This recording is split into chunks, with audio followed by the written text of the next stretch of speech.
Auto అనేది running లో ఉండగానే దానికై అదే ఫుల్ యాక్సలరేషన్ లోకి వచ్చేసిందా?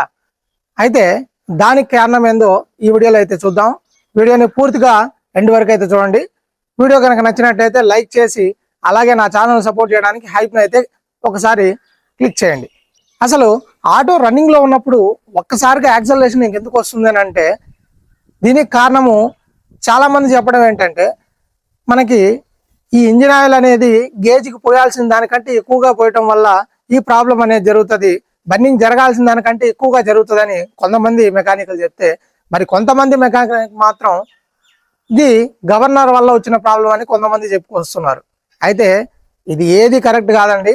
మనకి ఎప్పుడైతే యాక్సలరేషన్ ఎక్కువగా వచ్చింది అని అర్థం ఏంటి అని అంటే దానికి ఇండైరెక్ట్ గా ఆ బండి బోర్కి వచ్చిందని మనం అయితే తెలుసుకోవాలి.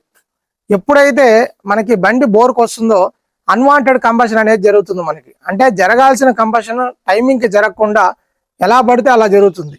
దానికి కారణం చేత ఈ ఇంజిన్ ఆయిల్ అనేది పైన హెడ్ నుంచి ఆ తర్వాత సైడ్లు గేజ్ పుల్ల దగ్గర నుంచి ఇలా ఎక్కడ ఓపెనింగ్ ఉంటే అక్కడ ఓవర్ హీట్ అయ్యి మనకి ఆయిల్ అనేది బయటకు వచ్చేయడం జరుగుతుంది. ఇదే దానికి కారణం. అంటే ఎక్కువ ఓవర్ హీట్ అయిపోయి ఇంజిన్ అనేది యాక్సలరేషన్ ఎక్కువ అయిపోతుంది. అది మినహాయించి మాత్రమే ఇక ఎక్కడా కూడా మనకి ఇంజిన్ ఆయిల్ గేజ్ ఎక్కువ అయిపోవడం వల్ల వాటి వల్ల పెద్దగా ప్రాబ్లం జరగవచ్చు. కానీ ఇంత మాదిరిగా ఒక్కసారిగా యాక్సలరేషన్ పెరిగిపోయేంత అయితే జరగదు. దీనికి 99.99% మాత్రము కారణం బోరు వచ్చిందని మాత్రమే మనం తెలుసుకోవాలి.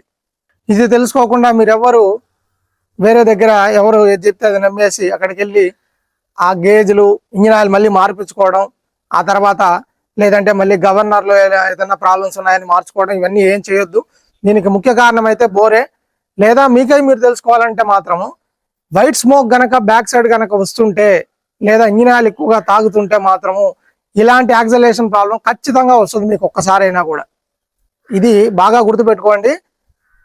వైట్ స్మోక్ రావటము, ఆ తర్వాత దాంతో పాటుగా మళ్ళీ ఇంజిన్ ఆయిల్ తాగేయటము, ఈ రెండు జరిగితే ఖచ్చితంగా మీకు యాక్సలరేషన్ అనేది ప్రాబ్లం ఒక్కసారైనా వస్తుంది. దానికై అదే యాక్సలరేషన్ అయిపోతుంది. అప్పుడు మీరు ఏం చేయాల్సిన అవసరం లేదు, దానికై అది కంట్రోల్ అవ్వాలి. లేదంటే మీరు గేర్ అడ్జస్ట్మెంట్ చేసుకొని యాక్సలరేషన్ కంట్రోల్ చేయడానికి ట్రై చేయడం మాత్రమే. ఇక మీ కంట్రోల్లోకి అది రావడం జరగదు. ఓవర్ హీట్ అయిపోయి ఒక్కసారిగా రేసులకి వెళ్ళిపోవడం జరుగుతుంది. దీన్ని మీరు సాల్వ్ చేసుకోవాలంటే మాత్రము ఇంజిన్కి అయితే బోర్ చేయించాల్సిందే. So thank you friends, thanks for watching.